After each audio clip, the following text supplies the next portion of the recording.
बुजुर्ग कब्रिस्तान में जाता है और वो फातिहा पढ़ता है, सलाम पढ़ता है, वो बुजुर्ग को कष्ट हो जाता है कि किसी कब्र से कुरान पढ़ने की आवाज आती है। अल्लाह अकबर। वो बुजुर्ग उस कब्र के करीब पहुंचता है, पहुंचते ही सुनता है, पूछते हैं कब्र वाले से, अरे मेरे भाई तेरा इंतकाल हो गया है, अब तो कुरान की क्यों तिलावत कर रहा है? अल्लाह अकबर। अंदर से आवाज आती है, मेरे इंतकाल के बाद फरिश्ते मेरे पास आए थे, सवालो जवाब हुआ, मैं कामयाब हो गया। फरिश्ते ने कहा तू कामयाब हो गया, अब तुझे आराम की नींद देता हूं, तू सो जा।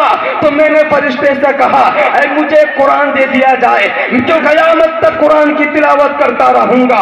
अल्लाह अकबर। फरिश्ते ने अल्लाह से सवाल किया, अल्लाह ने इजाजत दे दी, उसे कुरान मुहैया कर दिया गया। ग्रुप जो बाहर था उसने पूछा कि अब तक कितने मर्तबा कुरान खत्म कर चुका है? अल्लाह अकबर। अंदर से आवाज आती है, अब तक मैंने मौत से लेकर अब तक 10,000 बार कुरान खत्म कर चुका हूं। तो जो बुजुर्ग बाहर था उसने कहा सुभान अल्लाह, एक बार सुभान अल्लाह कहा।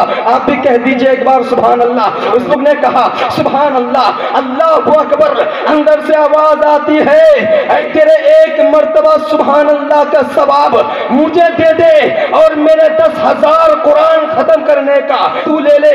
अल्लाह अकबर। ये बुजुर्ग कहता है इस तरह कैसे हो सकता है? आप तो 10,000 बार कुरान खत्म कर चुके गए, मैंने तो एक मर्तबा सुभान अल्लाह कहा। अल्लाह अकबर। अंदर से आवाज आती है, ऐ तू एक मर्तबा सुभान अल्लाह कहा, तुझे 10 नेकियां मिली है, मैं 10,000 बार कुरान खत्म कर चुका हूं, मुझे एक भी नेकियां नहीं मिलती, ये तो टाइम पास के लिए है। अल्लाह अकबर। इसलिए मेरे भाइयों, अपनी दुनियावी जिंदगी में ही मौत से पहले की दुनिया में रह के जो भी अमल करना चाहे, जितना अमल करना चाहे दुनिया की में कर ले, आखिरत में मरने के बाद फिर किसी को मौका नहीं मिलता।